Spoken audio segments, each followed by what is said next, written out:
chapter 20, problem number 29 from OpenStax College Physics. Here's the question. It says, suppose you have a copper wire at 20 degrees Celsius. What temperature would you have to raise the wire in order for it to double its resistance? Okay, so there's a bunch of stuff going on here. Let's just pick some properties and then work things out. So imagine that I have a wire and it has a cross-sectional area of A, a length L, and a resistivity at 20 degrees Celsius of rho 0. So I can say R1, that's the temperature at that temperature, is going to be rho 0 A over L. That's how you can find the resistance of a wire. Now, the problem says, don't worry about the change in dimensions of the wire. So, because if you heat up a wire, it does get longer and the area increases. But we're going to ignore those things, which I think that's a good assumption.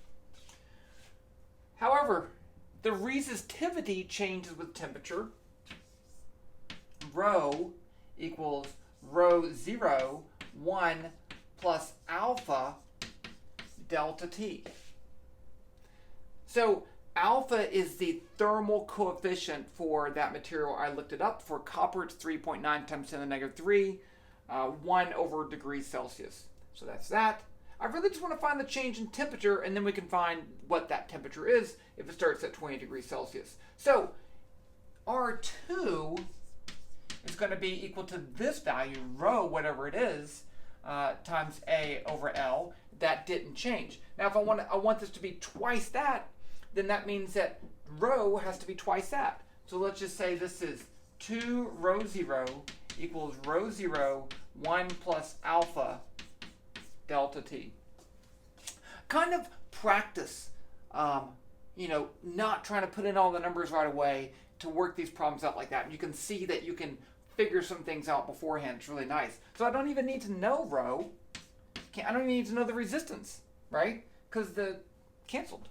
So now I just want to solve this for delta T. So I get 2 minus 1 equals alpha delta T, right? Because I subtract 1 from both sides. So it's 1. And I know alpha, so I know delta T. So delta T is going to be 1 over alpha. So that's going to be equal to 1 over 3.9 times 10 to the negative 3. So let's find that change in temperature. Where'd my calculator go? Here it is. I found it. Okay, so I'm just going to say, it's just easy. 1 enter 3.9 times 10 to the negative 3 divided by, and I get delta T is 256 Celsius. So the final temperature, remember, this is going to be 256 is T final minus T zero, that's 20. So T final is actually going to be 20 plus that, or 276 Celsius. Okay, so now the question is that going to happen in your house? You could do a couple of interesting things here if you want to make this like more cool. You could say, okay, what's a typical current in a wire in a house?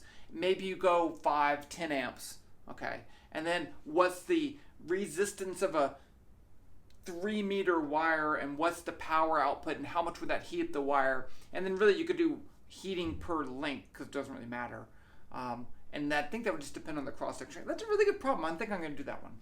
Heating per length of a wire. It's not going to get up to this, right? Remember, 100 degrees Celsius is boiling water. I don't think it would get that high.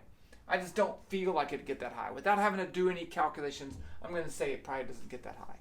So that says, does this happen in houses or what? No, I do not think it does. So it's not going to increase in temperature that much. You're not going to double the resistance of your wire. Good. Okay, but now I do know that a thicker wire has a lower resistance and more wire to heat up. So even though it does have power, it's not going to just get out of control. I really want to do that problem, but that'll be another video if I do it. Chapter 20, number 29. That was the problem.